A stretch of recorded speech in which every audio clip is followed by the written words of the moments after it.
Hello students, we are going to discuss chapter 2 exercise question answers. Exercise question answers में first आपका question है filling the blanks. Filling the blanks में check करते हैं हम क्या है. फर्स्ट आपका फिलअप है microorganisms can be seen with the help of a dash. आपको पता है माइक्रो ऑर्गेनिज्म हमारे बहुत छोटे जीव हैं, सूक्ष्म जीव बोलते हैं जिसको हम. इसको हम नेक्ड आई से नहीं देख सकते, तो देखने के लिए कुछ इंस्ट्रूमेंट की यूज़ पड़ेगा हमें यहाँ पे.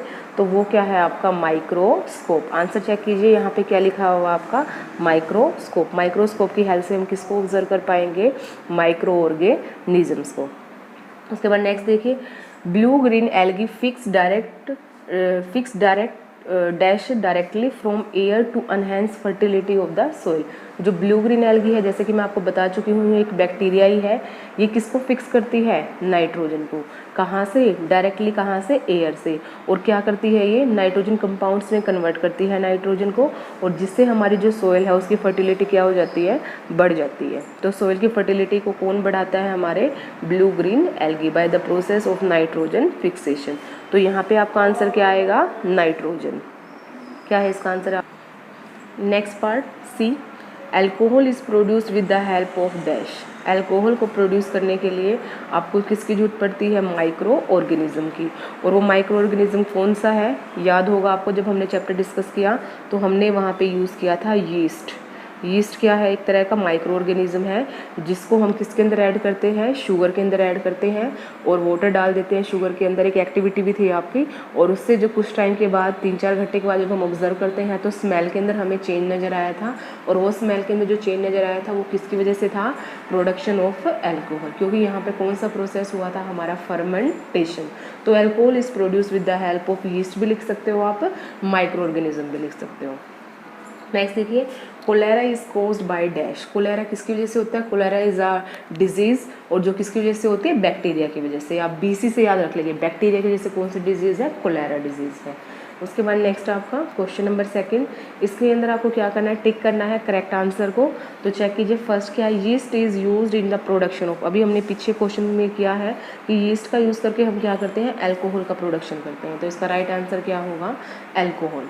नेक्स्ट देखिए the following is an antibiotic. Antibiotic में हम बहुत सारे नाम डिस्कस कर चुके हैं चैप्टर के अंदर, स्ट्रेप्टोमाइसिन, टेट्रासाइक्लिन, पेनिसिलिन. तो ये सारे किसके नाम हैं, हमारे एंटीबायोटिक्स के. तो यहाँ पे चेक कीजिए आपको कौन सा एंटीबायोटिक का नाम नज़र आ रहा है, स्ट्रेप्टोमाइसिन, टेट्रासाइक्लिन या पेनिसिलिन. कोई भी आपके ऑप्शन के अंदर हो सकता था, लेकिन आपको किसका नाम बताना है यहाँ पे, एंटीबायोटिक का. Next question, carrier of malaria causing protozoa. आपको पता है जो मलेरिया डिजीज़ है ये किसकी वजह से फैलती है, प्रोटोजोआ की वजह से फैलती है. और प्रोटोजोआ का कैरियर कौन होता है, कौन फैलाता है उस प्रोटोजोआ को. तो इसका कैरियर आपको पता ही है, फीमेल एनोफ्लीज मॉस्किटो. जो फीमेल एनोफ्लीज मॉस्किटो है वो कैरियर है आपके प्रोटोजोअल डिजीज़, जिसका नाम क्या है, मलेरिया है. The most common carrier of communicable disease. सबसे कॉमन कैरियर कौन है कम्युनिकेबल डिजीज़ का, हाउस फ्लाई. जो मक्खी होती है, जो कॉमन आपकी हाउस फ्लाई है, वो क्या है, most common carrier of the communicable disease. Next देखिए द ब्रेड और इडली डफ राइजेज बिकॉज ऑफ. जो ब्रेड है और जो इडली है उसका जो डफ हम रेडी करते हैं तो उसकी वॉल्यूम क्या हो जाती है, बढ़ जाती है. तो वॉल्यूम किस वजह से बढ़ती है वहाँ पे, क्योंकि उसके अंदर हम क्या डालते हैं, यीस्ट सेल डालते हैं, यीस्ट डालते हैं. और यीस्ट के सेल क्या करते हैं, ग्रोथ करते हैं. और उनकी ग्रोथ की वजह से कौन सी गैस की फॉर्मेशन होती है, कार्बन डाइऑक्साइड. क्योंकि वहाँ पे कौन सा प्रोसेस करते हैं, यीस्ट सेल रेस्पिरेशन. तो जिसकी वजह से जो ग्रोथ होती है हमारे किसकी, यीस्ट सेल की. तो आंसर है इसका ये. नेक्स्ट देखिए the process of conversion of sugar into alcohol. Sugar का एल्कोहल में कन्वर्ट होना, इस प्रोसेस को हम क्या बोलते हैं, फर्मेंटेशन. इंपॉर्टेंट प्रोसेस है फर्मेंटेशन, शुगर से एल्कोहल बनाना. नेक्स्ट देखिए उसके बाद नेक्स्ट क्वेश्चन, ये आंसर्स हैं, ये कर चुके हैं हम ऊपर. Question number 3. क्वेश्चन नंबर 3 में क्या करना है आपको, मैचिंग करना है. मैचिंग में देखिए कॉलम ए है आपके पास और कॉलम बी है, बैक्टीरिया. बैक्टीरिया कौन सी डिजीज कोर्स करता है, कोलेरा. आपको ऑप्शन में से चेक करना है कि सबसे सुटेबल आंसर कौन सा हो सकता है, बैक्टीरिया कोजिंग कोलेरा. तो फर्स्ट का आंसर क्या होगा आपका, ई. फर्स्ट का आंसर देखिए आपका क्या है, ई है, बैक्टीरिया कोजिंग कोलेरा. उसके बाद है राइजोबियम. राइजोबियम क्या करता है आपको पता ही है, नाइट्रोजन फिक्सेशन करता है, बैक्टीरिया है ये भी. तो इसको किससे मैच करेंगे आप, ए के साथ. लैक्टोबैसिलस आपको पता है कर्ड के अंदर ये आपका एक बैक्टीरिया प्रेजेंट होता है जो आपका दूध को किस में कन्वर्ट कर देता है, दही में. तो सेटलिंग ऑफ कर्ड. तो थर्ड को आप किससे मैच करेंगे, बी से मैच करेंगे।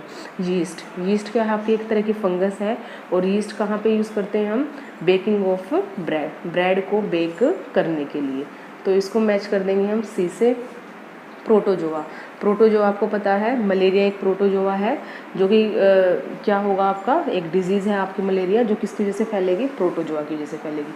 तो देखिए इसमें ऑप्शन कहाँ है, ये डी ऑप्शन है इसका। ये वायरस, वायरस से क्या है, कोजिंग एड्स, वायरस कौन सी डिजीज़ कोज करता है, एड्स, मतलब जो एड्स डिजीज़ है वो किसकी वजह से फैलती है, वायरस की वजह से फैलती है। तो ये सारे क्या हो गए यहाँ पे आपकी मैचिंग कंप्लीट हुई। Now next question, can micro organism B seen with the naked eyes, if not how can they be seen. आपको पता ही है कि माइक्रो ऑर्गेनिज्म का साइज़ बहुत ही स्मॉल होता है, तो जिसको हम नेक्ड आइज से ऑब्जर्व नहीं कर सकते, और इसको देखने के लिए किस चीज़ का यूज़ करते हैं, माइक्रोस्कोप का यूज़ करते हैं। तो आंसर चेक कीजिए क्या लिखा हुआ है, no microorganism can't be seen by the naked eyes as they are very small, क्योंकि इनका साइज़ क्या बहुत ही छोटा है।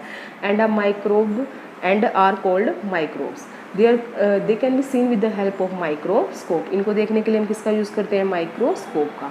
Now next question, what are the major group of microorganism. Microorganism को आप पढ़ चुके हैं, 4 मेजर ग्रुप हैं, कौन कौन से हैं, बैक्टीरिया है, फंगस है, प्रोटोजोआ है और एल्गी है। ये सारे क्या हैं आपके माइक्रो ऑर्गेनिज्म्स, जिसमें से कुछ आपके यूनिसेलुलर भी हैं बैक्टीरिया वगैरह, कुछ एक एल्गी, और कुछ एक आपके मल्टी सेलुलर भी हैं, जैसे कि आपका हो गया यहाँ पे फंगस, और कुछ एक एल्गी जो कि आपके मल्टी सेलुलर भी है। Name the micro organism which can fix atmospheric nitrogen in the soil.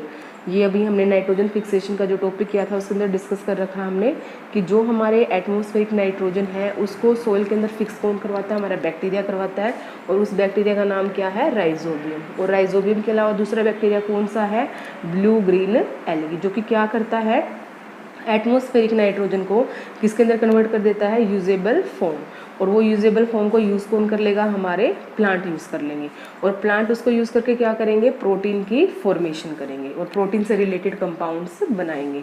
तो चेक कीजिए, rhizobium, bacteria such as rhizobium and certain blue green algae present in the soil fix atmospheric nitrogen and convert into usable nitrogen compounds which are used by plants for the synthesis of plant protein and other compounds. Now next question, write 10 lines on the usefulness of the microorganism in our lives. जो हमारी life है उसके अंदर कोई आपको 10 uses बताने हैं micro organisms के। तो देखिए क्या है, सबसे पहले तो लिखा हुआ है कि microorganisms are too small to be seen through naked eyes, उनका साइज़ काफ़ी छोटा है। देयर फोर या however they are vital to plants and animals, वो प्लांट और एनिमल के लिए क्या है, ज़रूरी भी है। तो वो बताया गया है कैसे क्या इंपॉर्टेंस है इसकी हमारे माइक्रो ऑर्गेनिजम्स की। तो फर्स्ट स्टेप देखिए क्या है, they are use in wine making, wine बनाई जाती है, बेकिंग इंडस्ट्री के अंदर यूज़ किया जाता है, पिकलिंग, पिकल बनाने के लिए यूज़ किया जाता है, and other food making process, बहुत सारे फूड ऐसे आइटम्स हैं हमारे, उसको बनाने के लिए हम किसका यूज़ करते हैं, माइक्रो ऑर्गेनिज्म, जैसे कि आपका कर्ड हो गया, विनेगर हो गया, चीज़ हो गया, इनको बनाने के लिए हम किसका यूज़ करते हैं, माइक्रो ऑर्गेनिज्म का। तो एक तरह से फूड मेकिंग में यूज़ है आपका माइक्रो ऑर्गेनिज्म का। दूसरा है alcoholic fermentation by yeast is widely use in the preparation of the wine and bread. जो अल्कोहलिक फर्मेंटेशन है जो कि किससे करवाई जाती है, यीस्ट से करवाई जाती है, उससे क्या बनाया जाता है, आपका वाइन बनाई जाती है और साथ में ब्रेड बनाया जाएगा। नेक्स्ट है आपका bacterium lactobacillus promote the formation of curd. Lactobacillus bacteria की वजह से हम क्या कर पाते हैं, दूध को किस में कन्वर्ट कर पाते हैं, कर्ड के अंदर। Microbes are use to reduce pollution, microbes क्योंकि क्या करते हैं, क्लीनिंग करते हैं हमारे एनवायरनमेंट की, ये डिकम्पोजिशन कर देते हैं वेस्ट मटेरियल की, और जिसकी वजह से जो भी हमारा जो पोल्यूशन है वो क्या हो जाता है, उसका लेवल कम हो जाता है, क्योंकि जो ऑर्गेनिक वेस्ट है प्लांट का उसको यूजफुल कंपाउंड्स के अंदर कन्वर्ट कर देते हैं। नेक्स्ट देखिए, they are use to increase the soil fertility by fixing the atmospheric nitrogen. Atmospheric nitrogen fixation के थ्रू ये क्या करते हैं, हमारे सोइल की जो फर्टिलिटी पावर है उसको इंक्रीज कर देते हैं माइक्रो ऑर्गेनिजम्स। माइक्रोब्स और also useful in preparing many medicines and antibiotics. इनका यूज़ करके हम बहुत सारी एंटीबायोटिक, जैसे कि हमने एग्जाम्पल की थी टेट्रासाइक्लिन, पेनिसिलिन, स्ट्रेप्टोमाइसिन, ये सारा किससे ही हेल्प से बना पाते हैं हम, माइक्रो ऑर्गेनिज्म की वजह से। वैक्सीन है हमारी बहुत सारी जो हम किसका यूज़ करके बनाते हैं, माइक्रोब्स का यूज़ करके। Certain microbes are also use in the biological treatment of sewage and industrial effluents. तो कुछ एक माइक्रो ऑर्गेनिज्म का यूज़ हम कहाँ पे करते हैं, जो कि हमारा सीवेज वाटर है उसको ट्रीट करने के लिए, मतलब क्योंकि सीवेज के अंदर जो माइक्रोब्स हैं वो क्या करेंगे, उसको किसके अंदर कन्वर्ट कर देंगे, यूजेबल कंपाउंड्स के, जैसे मीथेन वगैरह की फॉर्मेशन होगी और जिसको हम एज अ फ्यूल यूज़ कर सकते हैं। इसके अलावा जो हमारे माइक्रोब्स हैं वो किसके ट्रीटमेंट के लिए यूज़ किए जाते हैं, इंडस्ट्रियल एफ्लुएंट, क्योंकि इंडस्ट्री से बहुत सारे वेस्ट हमारे निकलते हैं और उन वेस्ट को डिकम्पोज करवाने के लिए हम किसका यूज़ करते हैं, माइक्रो ऑर्गेनिजम्स का। ये सारा था हमारा माइक्रो ऑर्गेनिज्म के क्या यूजेज है हमारे लिए। अब उसके बाद next question, right A short paragraph on the harm caused by the micro organism. वो तो हमने ऊपर तो कर लिया कि क्या यूजेज हैं, अभी हमें करना है कि क्या नुकसान है माइक्रो ऑर्गेनिजम्स के हमारे लिए। तो microorganisms are harmful in many ways, कई तरीक़ों से ये हमारे लिए हार्मफुल है। Some of the microorganism cause diseases, कुछ एक माइक्रो ऑर्गेनिज्म ऐसे हैं जो हमें बीमारियाँ फैलाते हैं, जैसे कि किस अंदर बीमारियाँ फैला सकते हैं, ये ह्यूमन बींग्स के अंदर, प्लांट्स के अंदर, एनिमल्स के अंदर। ये किसके अंदर डिजीज़ कोज करेंगे, human beings, plants and animal. और इन डिजीज़ कोजिंग माइक्रो ऑर्गेनिजम्स को हम क्या बोलते हैं, पैथोजेंस। इसके अलावा बीमारी फैलाने के अलावा और क्या करते हैं, हमारे फूड को स्पॉइल कर देते हैं, हमारे क्लोथ्स को स्पॉइल कर देते हैं, लेदर को स्पॉइल कर देते हैं।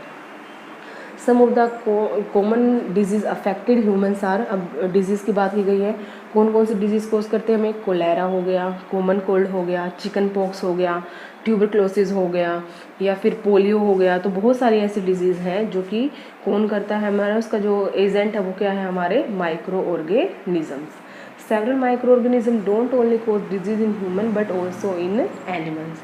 कुछ एक माइक्रो ऑर्गेनिज्म डिजीज़ हमारे अंदर ही नहीं, हमारे जो दूसरे एनिमल्स हैं उसके अंदर भी फैलाते हैं, जैसे कि एंथ्रेक्स हो गया। एंथ्रेक्स एक आपकी काफ़ी डेंजरस डिजीज़ है, ह्यूमन बींग्स के अंदर भी होता है ये और कैटल्स के अंदर भी होता है, और जिसको कौन स्प्रेड करता है, एक bacterium. Disease causing micro organism in plants, कुछ एक जो माइक्रो ऑर्गेनिज्म है जो प्लांट्स के अंदर भी डिजीज़ कोज करते हैं, कौन कौन से प्लांट, जैसे कि wheat, rice, potato, sugar cane, orange, apple, और जिसकी वजह से क्या होगा, जो यील्ड होगी हमारे क्रॉप की, जो उपज होगी वो क्या हो जाएगी, स्लो हो जाएगी, कम हो जाएगी, रिड्यूस हो जाएगी। Next question, what are antibiotics and what precautions must be taken while taking antibiotics. Antibiotics क्या है और इसको जब हम यूज़ करते हैं तो हमें इन किन चीज़ों को ध्यान में रखना चाहिए। तो सबसे पहले ऐसी मेडिसिन जो स्टॉप कर देती है या किल कर देती है किसको, डिजीज़ कोजिंग ऑर्गेनिजम्स को, तो उसको हम क्या बोलते हैं, एंटीबायोटिक्स। सबसे फर्स्ट जो डिस्कवर्ड एंटीबायोटिक थी आपकी पेनिसिलिन थी, अलेक्जेंडर फ्लेमिंग ने डिस्कवर किया था इनको। इसके अलावा और एग्जांपल आपके एंटीबायोटिक्स के स्ट्रेप्टोमाइसिन लिखा हुआ है, टेट्रासाइक्लिन। अब उसके बाद है कि हमें क्या प्रिकॉशंस लेनी चाहिए जब हम एंटीबायोटिक्स को यूज़ करते हैं। सबसे पहले एंटीबायोटिक्स हमें अपने आप से यूज़ नहीं करनी चाहिए, हमें क्वालिफाइड डॉक्टर की सलाह से ही हमें एंटीबायोटिक्स को यूज़ करना चाहिए, तभी हमें लेनी चाहिए जब हमें किसी डॉक्टर ने प्रिस्क्राइब किया हो उसको लेने के लिए।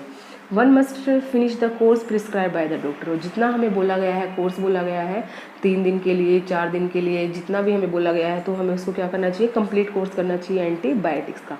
नेक्स्ट है antibiotics must be avoid when not needed और इन अ रॉन्ग डोज, ना तो हमें इसको रॉन्ग डोज के अंदर लेना है, ना ही इसको हमें लेना है जब हमें इसकी ज़रूरत ना हो, मतलब जो कॉमनली हमें इसको यूज़ नहीं करना है। ये था हमारा last question. Now thanks for watching.